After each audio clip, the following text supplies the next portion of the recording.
Good day everyone! Para sa mini vlog na to, pupunta tayo sa Cafe Mood. Lagi nga pala ito na-feature sa TV, kaya naman kung pupunta kayo ay agahan nyo. In-order nga po pala namin ang lunch set. May 3 kayong menu na pagpipilian para sa inyong lunch at syempre hindi papahuli ang set na pancake.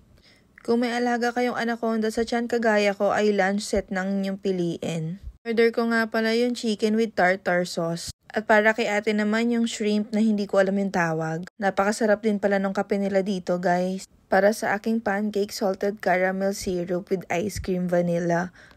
At kay ate naman ang blueberry cream with vanilla ice cream. Sikat na sila guys kasi lagi silang na-feature sa TV. Sana all. Pagtapos nga pala nito ay pupunta kami sa public bath.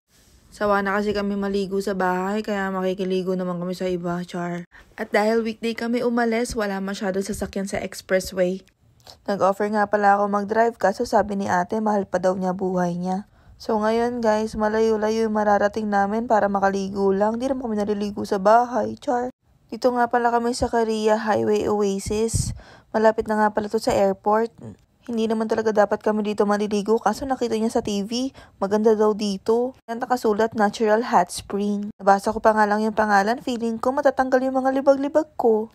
Habang papalapit na nga kami, gusto ko na umuwi kasi naiisip ko palang maliligo ako. Oh my gosh, takot nga pala ako sa tubig, char. So dahil weekday, 950 lang yung entrance fee. Wala nga pala yung may mga tattoo dito.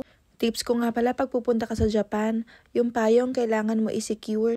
Dahil dito sa Japan, payong, bra at panty ang mga ninanakaw, kaya yung wallet at cellphone mo secured yan. Syempre, bawal sapatos sa loob, kaya ilalagay ko yung shoes ko dito sa locker din ng sapatos. 164 nga pala yung napili kong locker, di ko alam, wala namang sentimental value yung number na yan.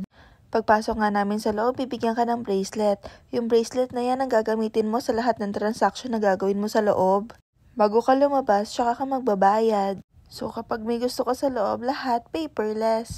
Pagkatapos nga ho namin maligo ay natulog kami. Pagkising namin, abay kumakaram na nga ang tiyan namin kasi gabi na pala.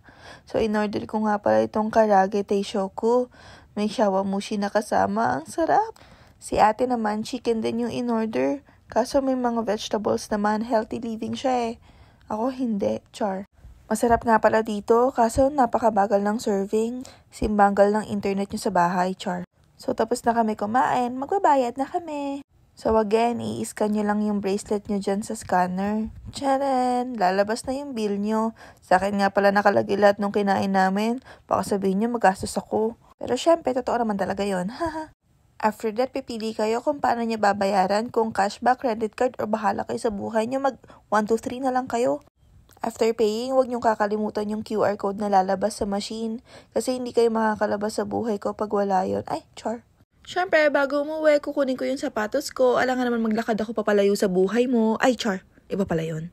At ang ating payong na iniwanan kanina dito sa locker. Halika dito, kukunin na kita bago ka pa makuha ng iba. Char. Ganda na pala yung itsura ng Ferris wheel sa gabi. Ang ganda ng ilaw, diba? Singkanta ko, char. At dito na po nagtatapos ang mini vlog na to. Salamat sa panonood!